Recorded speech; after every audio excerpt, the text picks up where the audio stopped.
Olá, estamos começando mais um Perguntar Não Ofende. E hoje o nosso convidado é Ricardo Salles, ministro do Meio Ambiente. O Ricardo já esteve aqui mais de uma vez e volta, como sempre, com novidades. Ricardo Salles, vou te chamar de você porque te conheço já há algum tempo. Tudo e bem, você é muito jovem. Obrigado pela aceitação do convite. Obrigado pelo convite. Ricardo, você fez recentemente declarações que levavam à suspeita de que há irregularidades em contratos celebrados no Fundo Amazônia com ONGs. E isso já provocou efeitos, né? Vão começar a investigação, vão começar a investigar alguns órgãos, vão investigar esses contratos. Eu queria que você começasse explicando o que é o Fundo Amazônia e o que é que você denunciou. Bom, o Fundo Amazônia foi uma iniciativa da Noruega e da Alemanha com o governo brasileiro, feita através do BNDES no ano de 2009, no qual se pretendia dar um estímulo à redução do desmatamento. Como é que se fez isso? Criou-se um mecanismo no qual cada vez que diminuía o desmatamento, o ritmo de desmatamento, calculava-se o valor em termos de gases de efeito estufa, tonelada, né, de CO2, e isso era convertido em recurso, uma equação. Essa equação permitia que o BNDES captasse doações naquele montante. Então, desta forma, a Noruega acabou fazendo sucessivos aportes que no total somaram $1 bilhão ao longo de 10 anos, mais ou menos. A Alemanha, aportes que somaram $100 milhões. Isso aqui dá essa soma de 3 bilhões e 3 bilhões e 400 milhões de reais, porque o dólar obviamente oscilou no período, então, números gerais, 3 bilhões e 400. Nesses 10 anos, o BNDES, então, ficou encarregado de gerir o dinheiro e aplicar. Onde é que foi aplicado isso? Metade do recurso, ao longo desses anos, foi usado em projetos dos governos estaduais e alguns projetos do governo federal. E a outra metade, ou seja, do mesmo tamanho dos recursos destinados a todos os estados da Amazônia e ao governo federal, 50% foi destinado às ONGs. Quem é que decidia a destinação? O BNDES. Aí começa o nosso questionamento. O BNDES decidiu, 82% dos contratos feitos por eles foram decididos no modelo balcão, ou seja, sem licitação, sem processo decisório estruturado. Foi o próprio banco, o grupo que gere o Fundo Amazônia, que escolheu, nesses 82% dos casos, os projetos. O que nós entendemos que é equivocado. Quem tem que escolher o projeto é uma metodologia colocada pelo COFA, que é o Comitê Orientador do Fundo. Você está defendendo a extinção do COFA, né? Eu acho que o COFA, no modelo em que ele existe hoje, ele não é bom. Por que ele não é bom? O COFA tem 3 grupos, cada grupo representa um voto. Então, a totalidade dos estados da Amazônia, um voto. A totalidade dos órgãos do governo federal ali representados, um voto. E a totalidade das entidades do terceiro setor, sobretudo as ONGs, um voto. Ou seja, as ONGs, as cidades do terceiro setor, têm o mesmo peso do governo federal inteiro. E também têm o mesmo peso dos estados da Amazônia como um todo. Não tem cabimento. Quer dizer, o dinheiro foi doado para o Brasil. Quem representa o Brasil é o governo brasileiro. Essa história de dizer a sociedade está ali representada, não é verdade. Quem representa a sociedade é o presidente da República, que foi, junto com o Congresso Nacional, eleito o ano passado para implementar um programa, uma maneira de administrar, trazer eficiência, transparência, trazer a retidão, trazer uma série de valores que foram escolhidos pela sociedade brasileira. E você dizer que o presidente da República, através dos seus ministros, dos órgãos públicos, não podem ter ingerência sobre um recurso doado ao Brasil, então o recurso não foi doado, porque o recurso, se foi doado, nós podemos fazer o que nós entendemos que é o mais correto. Agora, você localizou então mais algumas peças da caixa preta do BNDES, né? Quando nós fomos, Augusto, visitar o BNDES pela primeira vez, finais de janeiro, começo de fevereiro, nós levamos uma equipe do Ministério e nós queríamos analisar alguns contratos para entender como é que funcionava e tal. E nós não conseguimos.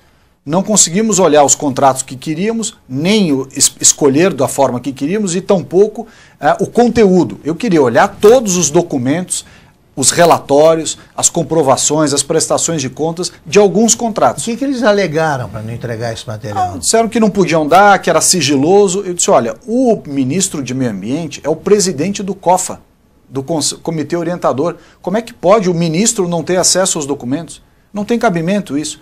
E até na altura, um determinado funcionário disse, não, o senhor não vai ter acesso e ponto final. Eu falei, não, não é bem assim. Se vocês não vão deixar a gente ter acesso, quem vai pedir é a CGU. Aí conversamos com o ministro Wagner Rosário, que é o ministro da CGU. A CGU oficialmente requereu, através de um modelo que eles têm, que é um sistema de uma espécie de exigência de auditoria que eles fazem ali, exigiu a entrega dos 103 contratos do Fundo Amazônia na sua integralidade, com todos os seus anexos. Foi o que eu disse para esse funcionário. Eu disse, ó, você não quis nos mostrar alguns, agora você vai mostrar todos. Todos. E nós fomos olhar todos. E as investigações estão sendo feitas por quais órgãos? Então nós fizemos o seguinte, recebemos em 4 tranches, 25% dos contratos, ou seja, cerca de 25, 26 contratos por tranche, e fomos analisando essas tranches. Não conseguimos analisar tudo, porque é um volume enorme, mas analisamos muitos contratos. E o que nós percebemos? Uma série de problemas.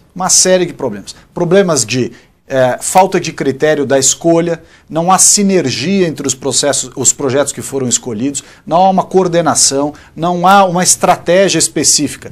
Aquilo foi escolhido aleatoriamente. Não há critério, não há critério de estratégia. Quer dizer, quando você olha, diz assim, por que escolheu esse projeto e esse? Eles não se falam, eles não têm a menor coordenação entre si. Isso, então, no fundo, é um grande desperdício de recurso.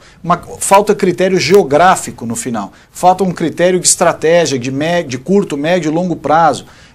Virou um instrumento de distribuir recurso para a ONG. Isso não está correto. Eu queria que você aproveitasse a chance, Ricardo, para desfazer, para resolver um mistério que pesa sobre a cabeça aí de milhares de pessoas que nos acompanham, e na minha. O que é exatamente uma ONG? Como é que ela funciona? Como é que ela surge? O que ela faz? Eu sei que são uma diferente da outra. Não, tem várias ONGs. Quantas agem na Amazônia? Tem muitas. Só projetos são mais de 60. São 60 projetos. Me conta então como é que é. O que acontece? Há ONGs sérias. ONGs são entidades que as pessoas criam sem fins teoricamente... São não governamentais, mas dependem do governo. Teoricamente sem fins lucrativos e teoricamente não governamentais, como o nome diz. Mas há muitas que fazem bons trabalhos, e a gente reconhece isso, e há outras, por outro lado, que você vê claramente que ela foi criada a ONG para ser um canal de receber dinheiro de entidades, de pessoas e do governo. Dinheiro esse que banca os salários dos seus funcionários. A CGU, no levantamento que fez, levantou só nesse grupo mais de 35 casos em que os salários superavam 23 mil reais por mês. Casos em que o volume do projeto era consumido, 60% do valor do projeto era consumido só em salário do funcionário da ONG. Ou seja, o sujeito pega um dinheiro para fazer uma determinada finalidade, mas no fundo o dinheiro acaba servindo para o custo mensal, os custos administrativos da própria entidade. Então é uma falácia dizer que isso é um projeto de 10 milhões. O projeto no fundo é 1 milhão, os outros 8, 9 são gastos com hospedagem, com salário de funcionário, com transporte, quer dizer, atividade meio. E para atividade fim chega a 15%, 20%. Isso não tem cabimento. Quer dizer, isso tudo com a chancela, Augusto, do governo. Porque o dinheiro foi doado, repito, ao Brasil. Não foi doado para as ONGs. Se quiser doar para a ONG, doa diretamente. Não precisa passar por dentro do governo ou por dentro do BNDES. Agora, se passar por dentro do governo e por dentro do BNDES, o governo quer saber para quem está indo. Mas tecnicamente passava pelo BNDES. Não, passa atualmente. Então, e se o BNDES agir corretamente, não resolve o problema?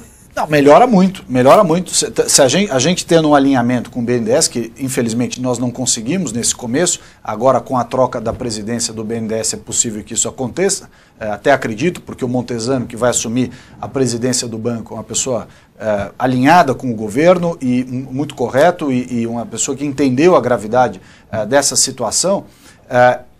Essas questões precisam estar alinhadas com a visão do governo. Não é possível você ter alguma coisa passando dentro do governo, à revelia do que quer o governo.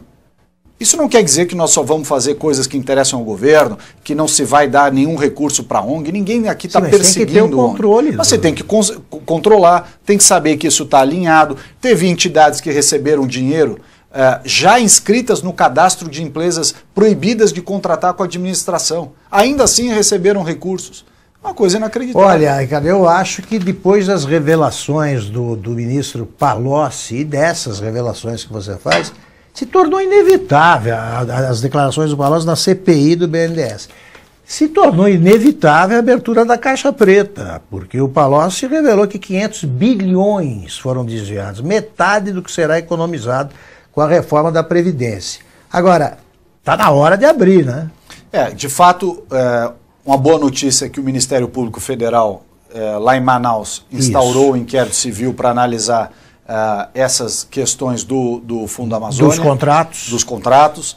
Também o Senado Federal aprovou um requerimento ao Tribunal de Contas solicitando uma auditoria específica sobre esses contratos. Importante reconhecer que o Tribunal de Contas faz um excelente trabalho e já tinha analisado o Fundo Amazônia e feito uma série de ponderações acerca da forma, ou seja, problemas como prestações de conta que não vinham com seus comprovantes, realizações de eventos, reuniões, inclusive fora, Fundo Amazônia patrocinando eventos, reuniões em países do Mercosul, países Peru, etc. Uma coisa inacreditável. Recursos foram colocados também para estados de fora da Amazônia. Vão dizer, mas tinha previsão no regulamento. Tinha previsão, mas não se justifica. Por que você pegou recursos do Fundo Amazônia e aportou no Ceará, na Bahia? Que governos que estavam no Ceará e na Bahia para receber recursos do Fundo Amazônia? Não precisa pensar muito. Então, o fato é que precisa ter um controle maior sobre isso. Isso precisa estar alinhado com o governo. Então, o que decidiu o Senado sobre o pedido de auditoria, muito correto. O que decidiu o Procurador Federal, muito correto. O trabalho que nós fizemos, que é um trabalho mais de mérito, de estratégia, nós não fazemos auditoria de forma. A auditoria de forma da parte técnica é feita pelos órgãos de controle. Nós fizemos uma análise de mérito, uma análise de estratégia, de destino e mensuração de resultados. E nós chegamos à conclusão que, diante do volume aportado, o resultado obtido ficou muito aquém. Isso pode melhorar. Essa é a proposta, Augusto, inclusive, que nós fizemos para os doadores, Noruega e Alemanha. Não era terminar o fundo, era aprimorar esses... Você chegou a cogitar da extinção do fundo ou não? Não, essa é uma hipótese que existe, porque nós somos falta? Um país... Não faria falta. Não é questão de fazer falta ou não fazer falta. Nós somos um país soberano, que decidiu por um caminho, um governo que foi eleito para colocar ordem na casa, fechar a torneira, acabar com as mamatas. Aí quando você vai fazer uma determinada diligência, alguém diz, não, aí não pode mexer. Bom, se não pode mexer, você pega o recurso e leva embora. Porque aqui, ou a gente tem algum grau de controle sobre aquilo que passa por dentro do governo, ou não vai passar. Mas me parece que nós não vamos chegar nessa situação. Já foi entendido qual é o nosso objetivo, fazer coisas positivas, corretas, dar maior efetividade. E assim também os doadores. Você teve uma reunião com o ministro alemão Gerd Müller. Sim. Agora, essa semana ainda, né? O que você disse a ele? Isso aí? Eu disse exatamente isso. E ele me respondeu que ficou surpreso com essas informações, porque isso não chega lá para o ministro da Economia da Alemanha, assim como provavelmente não chega para outros. Até foi curioso, se você procurar na internet, vai ver que lá na Noruega, por exemplo, existe um ministro auditor. É uma espécie de chefe da CGU. E este ministro auditor da Noruega, já há 2 anos atrás, já tinha levantado questionamentos exatamente iguais a esses que nós estamos questionando. Então veja como há, inclusive lá na origem, diferenças, tanto na Alemanha quanto na Noruega, diferenças de visão sobre o tema. Ou seja, aqueles que são mais administradores, que têm a questão das contas, da objetividade, da eficiência, querem um sistema mais parecido com o que nós estamos requerendo. Aqueles que são mais ligados às ONGs, inclusive nos seus países de origem, que são a turma ligada à parte ambiental nos países de origem, querem liberar o recurso para a ONG do jeito que já está. Ou seja, nós temos que ter um equilíbrio. Nós não estamos aqui pregando a extinção absoluta, nós estamos pregando o cumprimento de regras e o respeito à soberania brasileira sobre aquilo que acontece no nosso território. Perfeito. Ricardo, você afirma que não houve aumento no índice de desmatamento, né? No ritmo de desmatamento da Amazônia. Como é que você prova isso? Na verdade, o que nós temos dito é o seguinte, há uma tendência que vem de 2012 até agora, continua, infelizmente, de aumento do desmatamento. O que o governo deve... Isso não levaria ao fim da floresta? Porque o desmatamento, mesmo diminuindo o ritmo, ele continua. Isso... Há dois aspectos importantes. Os sistemas de monitoramento do INPE, o PROGS e o DETER, o PROGS faz o monitoramento anual e fecha o número do balanço anual.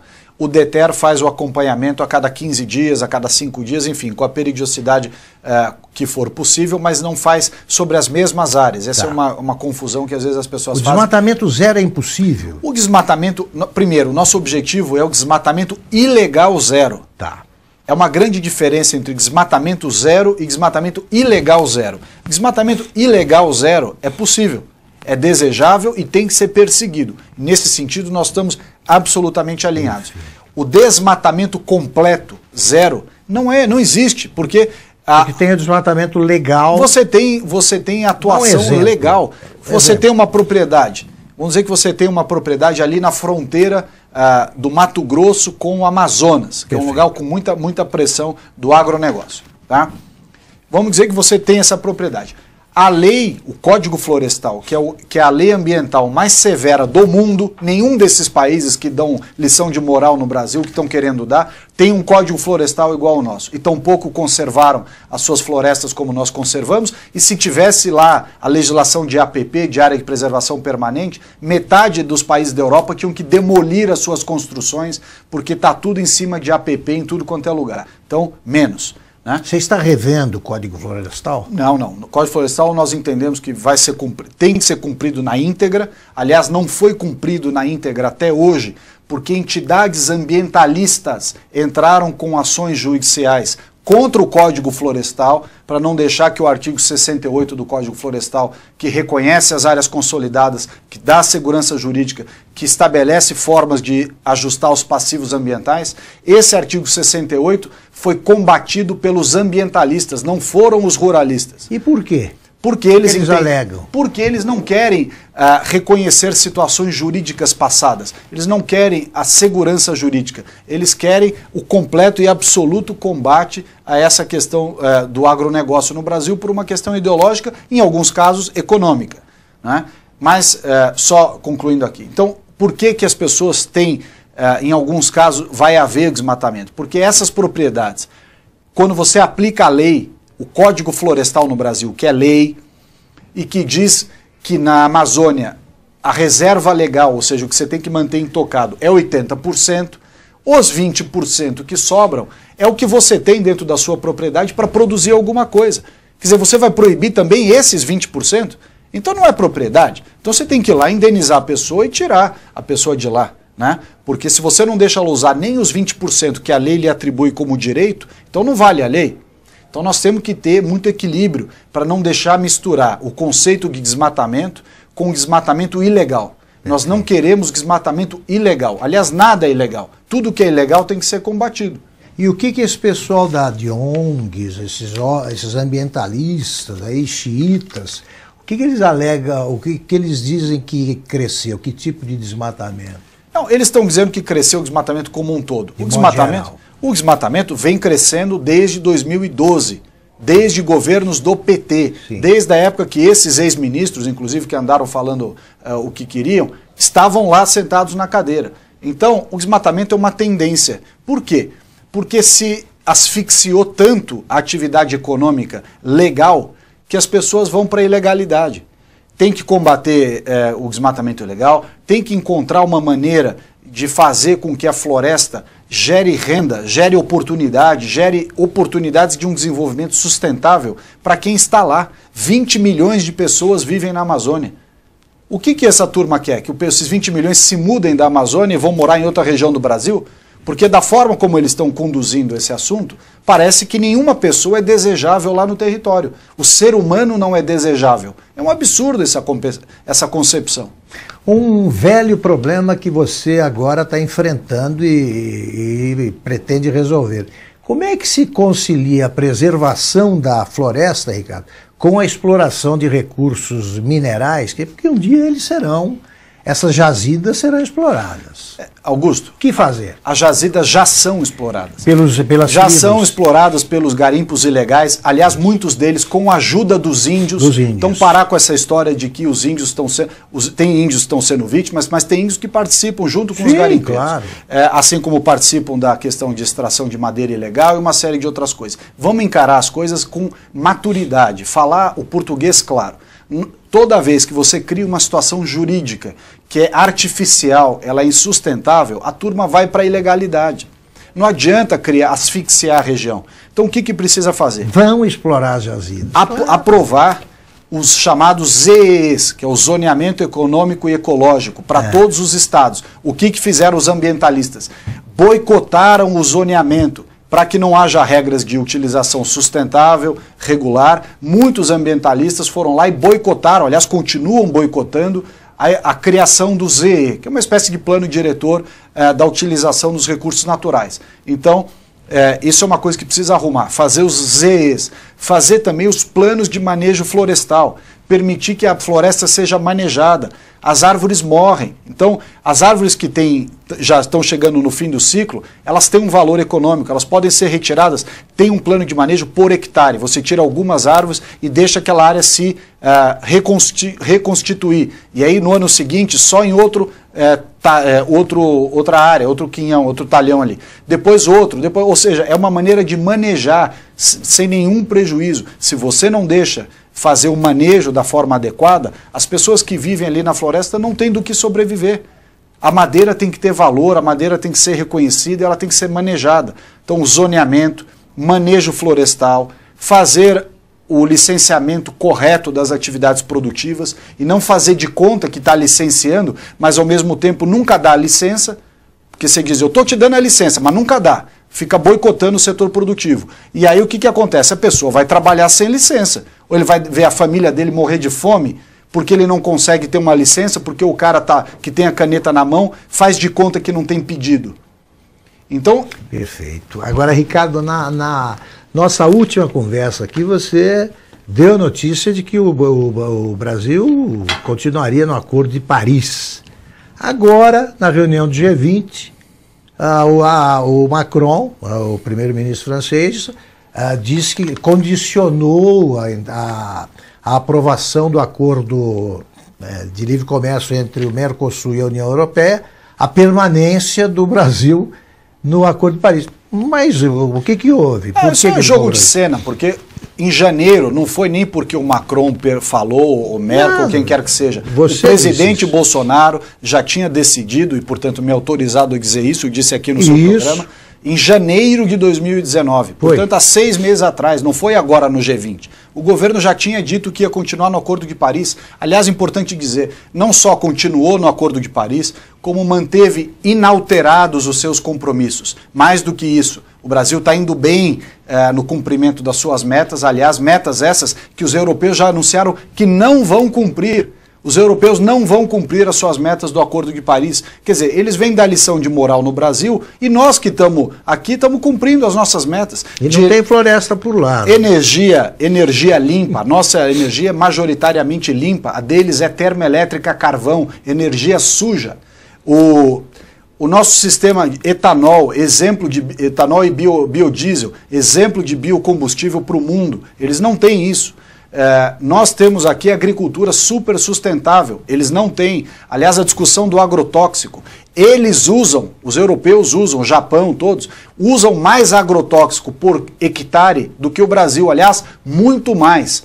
Acontece que no volume, o Brasil é um país grande, se você fizer o cálculo do volume, você vai ver que o Brasil tem mais defensivo. Mas quando calcula por hectare, eles usam muito mais do que nós. Aí parece que nós é que estamos usando o defensivo e aprovando coisas que não deveria. Eles é que fazem lá. Então nós temos que ter autoestima, temos que ter consciência da nossa conduta, nós não temos nada do que se envergonhar, o Brasil não fez nada de errado, o Brasil é exemplo para o mundo, nós não somos o patinho feio para receber lição de moral de ninguém.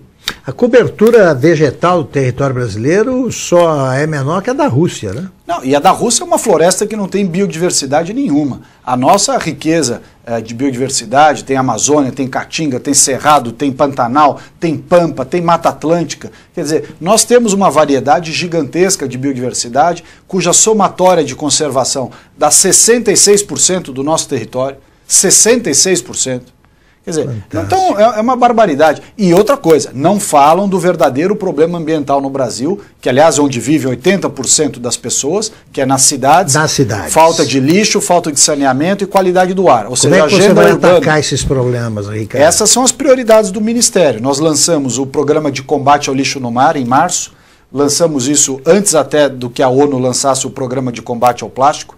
Nós lançamos o programa Lixão Zero para acabar com os lixões no Brasil. Estamos apoiando a alteração da regulação sobre o saneamento para atrair investimento privado para isso. Estamos fazendo uma série de mudanças para melhorar a qualidade no ar, ou seja, onde vivem 80% das pessoas é nas cidades. E é nisso que nós estamos cuidando e dando maior atenção. Ricardo, também na nossa conversa, nesse programa, na última conversa aqui, você disse que o IBAMA estava completamente aparelhado e que era preciso uma mudança drástica ali.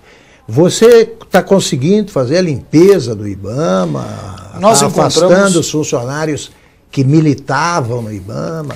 Nós encontramos órgãos, Augusto, absolutamente despreparados no sentido estrutural. Quando dizem que o governo Bolsonaro está promovendo o desmonte foi o que nós recebemos.